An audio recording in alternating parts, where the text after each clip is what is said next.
الحمدللہ وحدہ والصلاۃ والسلام علی من لا نبی بعدہ۔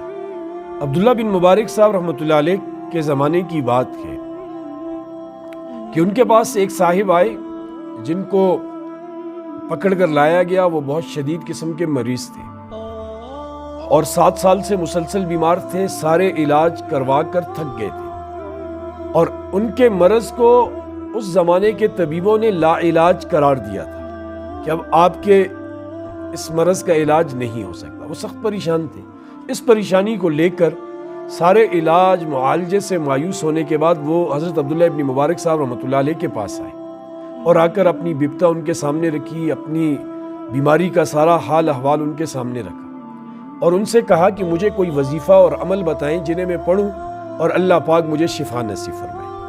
حضرت عبداللہ ابن مبارک صاحب رحمۃ اللہ علیہ نے ان سے فرمایا کہ پورے علاقوں میں گھومو، کسی ایسے گاؤں، شہر کو، قصبے کو دیکھو جہاں لوگ رہتے ہو اور انہیں پانی کی ضرورت ہو اور وہاں پانی کا مسئلہ ہو، پانی پینے کے لیے بہت دور سے لانا پڑتا ہو، پریشانی ہو پانی کو لے کر، ان کے پانی کا انتظام کرو تو انشاءاللہ تمہاری بیماری دور ہو جائے گی۔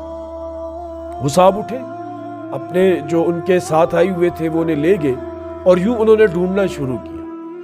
ایک ایسے قصبے کو ڈھونڈا جہاں پانی کی قلت تھی، عورتیں بہت دور دراز سے مشکوں میں پانی بھر کے لاتی تھی اور پانی کو لے کر وہ بہت زیادہ پریشان تھے۔ انہوں نے ان کے پانی کا بندوبست کیا، کنویں وغیرہ کھدوائے، نالیاں بنوائی، چشموں سے پانی وہاں لایا اور وہ علاقہ پانی سے سیراب ہو گیا۔ کہتے ہیں کہ جیسے پانی اس علاقے میں پہنچا، وہ مریض خود کہتے ہیں اسی اللہ کا کرنا دیکھے اسی وقت سے میرے جسم کے اندر بدلاؤ محسوس ہونا میں نے شروع کیا کہ وہ بیماری آہستہ آہستہ کرتے کرتے بالکل ختم ہو گئی اور اللہ پاک نے مجھے اپنے پاؤں پر کھڑا کیا اور مجھے پھر لگتا ہی نہیں تھا کہ میں کبھی اس بیماری کا شکار رہا۔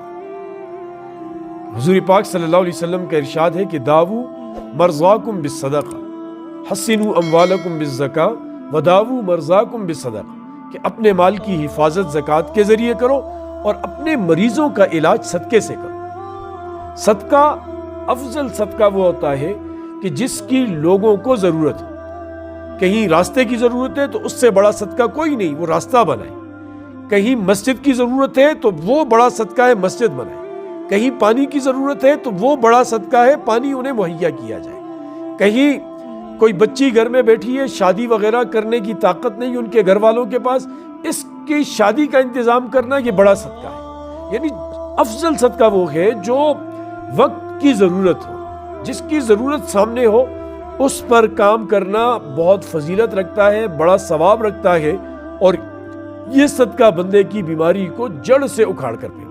ہم لوگ اسپتالوں میں پیسے لگاتے ہیں، ڈاکٹروں کو ہزاروں کے حساب سے بڑی بڑی فیسیں جمع کرتے ہیں، لیکن اس کی طرف ہمارا دھیان نہیں ہوتا۔ صدقہ دیں، پھر صدقے کو جتلائی نہیں، اس کی ڈنڈورا پیٹی نہ کریں تو انشاءاللہ یہ صدقہ کارآمد ہو۔ ہمارے ہاں تو صدقہ ہوتا نہیں ہے، جو کرتے ہیں وہ تشہیر کے لیے کرتے ہیں، وہ تصویریں بنتی ہیں اور